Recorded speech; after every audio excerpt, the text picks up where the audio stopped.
So Levi, I am not going to attempt to say his last name, but you know who I'm talking about, was among the top-rated PFF-graded Lions in rookie preseason with an 84.5. That made him the second highest-rated Lion in PFF rookie history.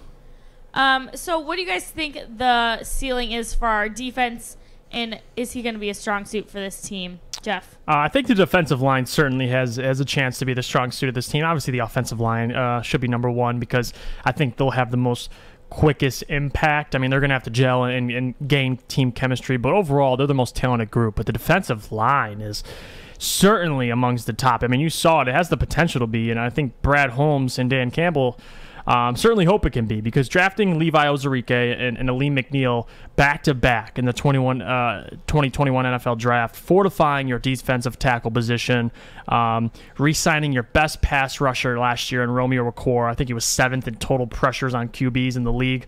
So that's a guy you wanted to bring back.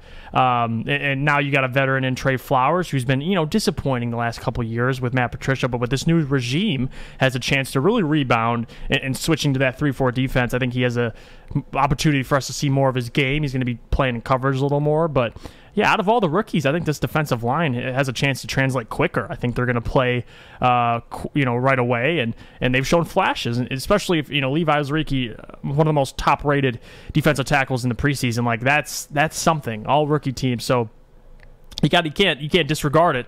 Aleem McNeil's been pretty impressive too, so I think those guys will help swallow up the middle and do a little of what Snacks was brought here to do 2 years ago, but never really did for a long period of time. Now you got two solid guys up front who are here for a couple of years.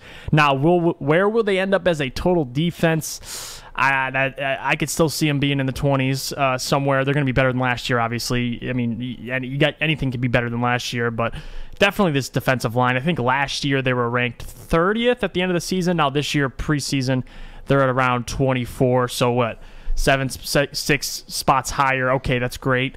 But without actually playing it yet and just adding some guys. But we'll see, though. Throughout the year, you're going to have to see it in the sack statistics and all these, defensive line when they actually play games. But right now, yes, it has a chance to be the best, trade on this team. It's going to help the secondary. It's going to help Jeff Okudah. It's going to help Amani Oruwariye. It's going to make everyone's jobs easier if these guys are getting after the quarterback. And I think Aaron Glenn will get these guys ready. And I think the defensive line certainly has a chance to be a strong suit of this team.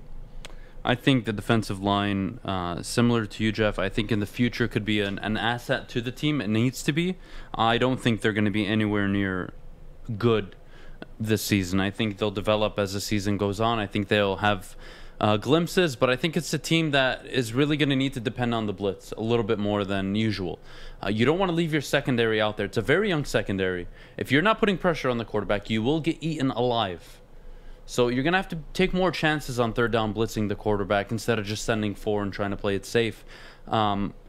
Levi, yes, the top-rated Lions rookie in the preseason. That's great. That's what you want to see out of your rookies. You want to see them perform well, leading up to the regular season. But now it's game time. Now it's game time, and he's going to have to do it against, number one offensive lines throughout the NFL. These are all the team's best players, unless they're injured. It's great. What's the ceiling for the Lions defense? I don't know. It's too early. Yeah, it's actually way too early. I love the secondary. It's young. I like the defensive line. Young. Linebacker, they scare me. But, you have a Derek Barnes in there. I like it. I really do. I don't have answers on, how improved they'll be from last year. All I know is they will improve. They won't be 32nd. They'll probably be 29, 28, 27. Mm-hmm. Maybe if they just have a consistent year, 26. I don't know. What I do know is that it's way too early to say this is going to be a good defense. I think they'll improve throughout the season. I'm really excited to watch Derek Barnes play. I'm really excited to watch Jeff Okudah ideally develop. A.J. Parker looked really good in the preseason. Excited for him. The secondary, I think, probably blossoms quicker than the D-line, but I could be wrong. Either way, if either blossom or they both blossom at the same time, that is a good thing for the Detroit Lions. So I'm not going to get too caught up on the defensive line. I think our offensive line ideally finishes top 10 like they were ranked coming into the season. But Penei Sewell, guys, Penei Sewell, whether you want to acknowledge it or not, has had a rough go. I'm not saying he's a bust, but when you have a rough go, and week 1 you got to go against Nick Bosa, week 2 against the Packers, week 3 against Baltimore, that is not the best ideal start for any offensive lineman in the NFL, let alone an offensive lineman who changed positions and is learning the right side of the O-line. Like, come on, this is like very difficult. I really want to see Penei Sewell.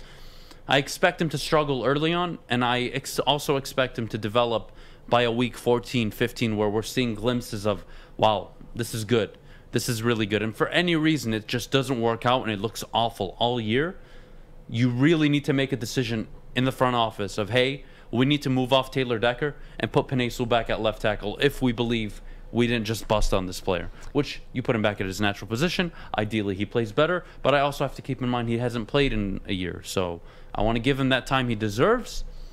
But if it's awful all year, tough decisions ahead for the Lions if he doesn't adapt and play right tackle correctly. And what a beginning of the schedule for both the defensive line and the offensive line. You got the 49ers, obviously the Packers, the Ravens, and the Bears. Like, those are a good 4 teams to go against to test both these lines, offensively and defensively. So we'll start to see as the season goes on what the defensive line and the offensive line will be performing better. I think giving the test that Sewell has, especially game 1 against the Ravens as well, the Bears, the Packers, like, pretty good pass rush team. So I'm excited to see this offensive line get tested early in the season and hopefully, get better as the season goes on and build chemistry. So we won't really know till later in the season, but yeah, both the offensive line and the trenches is where this team wants to build, and they've been doing it.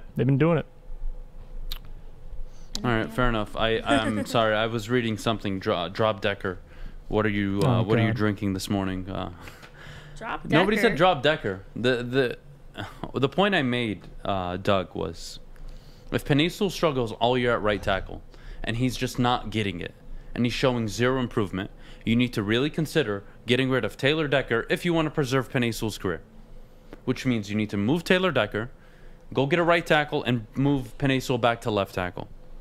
Is that ideal? No. Ideally, Penei Sewell works out on the right side of the football, on the right side of the field, but you don't know that. So if Sewell has an awful year, I think you need to have the discussion. Now, do you want to go in year 2 and give him right tackle in year 2? Sure, that's fine. But at what cost? If he has back-to-back horrendous seasons, where does that leave him mentally? How will he ever grow? So, ideally, I think he'll be okay.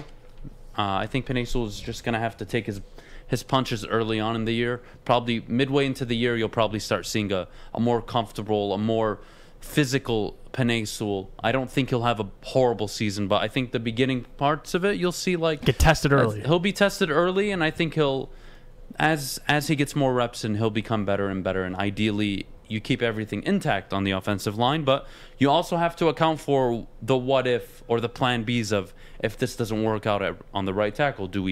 And I agree with you. Do we just leave him out there to basically get killed every game, or are we going to move him to left? But what happens if we move him to the left and he's not that good either? What if we just completely missed? I mean, these are all scenarios that could happen. I don't think they will happen, but I do expect Penei to struggle to start the season and then pick it up as he goes. So that's that. All right, well, coming up next, we've got Fish's Facts, my favorite part of the entire day. So stick around for that. But first, we need to hear about our friends